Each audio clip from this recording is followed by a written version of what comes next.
Hi friend. रिया चक्रवर्ती का dad का ये कहना है कि पूरा हिंदुस्तान मिलके एक मिडिल क्लास फैमिली को बर्बाद कर दिया गया है। देखिए, ये मिडिल क्लास वाले लोग हैं, ये मिडिल क्लास वाले लोग हैं। इतने सारे इनके प्रॉपर्टी और इनके बैंक बैलेंस का खुलासा हुआ है, इतने सारे इन्होंने फॉरेन ट्रिप मार लिए और ये मिडिल क्लास वाले लोग हैं। इनका बेटा ड्रग में पकड़ा गया और मैंने पहले भी कहा था कहीं ना कहीं इस केस को भटकाया जाएगा, केस के कांटे को घुमाया जाएगा और वही हो रहा है। रसोइये पे चीज़ें डाल दी जाएगी, हाउसकीपिंग वाले पे चीज़ें डाल दी जाएगी, ड्रग्स वगैरह का इसमें एंगल जोड़ दिया जाएगा और यही होगा। बट इस केस से जुड़ी जो सबसे बड़ी जिस पे सबसे ज़्यादा शक है रिया चक्रवर्ती, उनके ऊपर कोई एक्शन अभी तक नहीं लिया जा रहा है। ड्रग्स के माध्यम से उसके भाई को और बाकी लोगों को अरेस्ट किया जा रहा है। बाकी देखिए, आप कड़िया जोड़िए, कोई दिक्कत नहीं है, बट उस पर आपको एक्शन लेने में क्या दिक्कत है। और ये सारी चीज़ें मुंबई पुलिस से रह गई, मुंबई पुलिस ने इन सारे कड़ियों को नहीं जोड़ा, मुंबई पुलिस ने इन सब चीज़ों पे जांच पड़ताल नहीं की, तो क्या मुंबई पुलिस पे कुछ एक्शन नहीं बनता? क्या मुंबई पुलिस इस घेराव में नहीं आती? क्या मुंबई पुलिस अनदेखा कर रही थी या करना नहीं चाहती थी? बहुत सारे क्वेश्चन आते हैं। और जो रिया चक्रवर्ती के जो फादर हैं, उनको मैं ये बताना चाहता हूँ कि आप लोगों ने कौन से एक मिडिल क्लास फैमिली की या फिर एक बॉलीवुड सेलिब्रिटी की, सुशांत सिंह राजपूत की बात करें तो आप लोगों ने कौन सा एक सेलिब्रिटी के फैमिली को आबाद कर दिया? आपने तो उनको और ज़्यादा बर्बाद कर दिया। बेटे को ड्रग्स वगैरह और ये सारी चीज़ें की लत थी, बट ऐसी लत किसको नहीं थी? कितने लोग। अब तो आप कोई भी स्टोरी बनाइए, अब तो आप कुछ भी बनाइए, कुछ भी पब्लिक को बताइए, ना वो बंदा है ना वो सफाई दे सकता है। जो चीज़ें अवेलेबल है, जो रिसोर्स आपके पास अवेलेबल है, आप उसी के ऊपर आप अपनी सारी कवर स्टोरी कर सकते हैं और उसी के ऊपर आप जितनी कहानियां हैं आप सुना सकते हैं।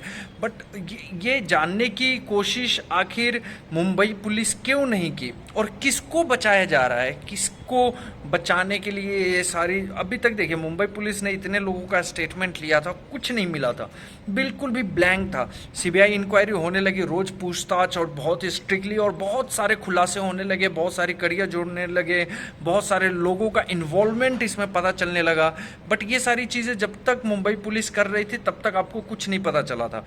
उसके अलावा कंगना रनावत को टारगेट बनाया जा रहा है, कंगना रनावत को अब इस चीज़ में घसीटा जा रहा है। कंगना रनावत ने मान लीजिए कुछ बोल ही दिया कि पीओके है मुंबई या फिर जो भी है, बट क्या एज ए पॉलिटिशियंस आपको उसको एब्यूज़ करना, उसको धमकियां देना, ये कहाँ तक सही है कि तुम मुंबई आओ हम तुम्हें देख लेंगे? ये सारी चीज़ें शोभा देती है एज ए पॉलिटिशियंस आपको? एट द एंड मैं आपको बता रहा हूँ, देखिए, जस्टिस क्या मिलेगा नहीं मिलेगा मुझे नहीं पता, बट ये कनेक्शन और ये सारी चीज़ें घुमा फिरा के किसी रसोइये, किसी हाउसकीपिंग और इन्हीं लोगों पे ये डाल दी जाएगी कि भाई इन लोगों का इन्वॉल्वमेंट था और वो बेचारा जेल चला जाएगा।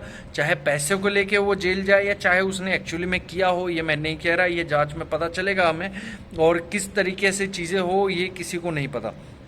बट जो लोग इसके सपोर्ट में बात कर रहे हैं, चाहे वो अर्नब गोस्वामी हो, चाहे वो कंगना रनावत हो, चाहे कोई भी हो बॉलीवुड से जुड़ा हो नहीं जुड़ा हो मुझे नहीं पता, बट जो लोग इस मुद्दे को उठा रहे हैं, जो इस मुद्दे पे बात करना चाहते हैं, जो सवाल उठा रहे हैं, उन लोगों के साथ इस तरीके की हरकत की बिल्कुल भी ये बर्दाश्त नहीं की जा सकती। जिस तरीके से कंगना रनावत को टारगेट किया जा रहा है जस्ट बिकॉज कि she is seeking justice for Sushant Singh Rajput, वो ड्रग और बाकी चीज़ों को लेके जो इनसे जुड़े हैं उनका नाम ले रही है, उनके बारे में बता रही है, तो सडनली वो एक पॉइंट ऑफ टारगेट बन जाती है।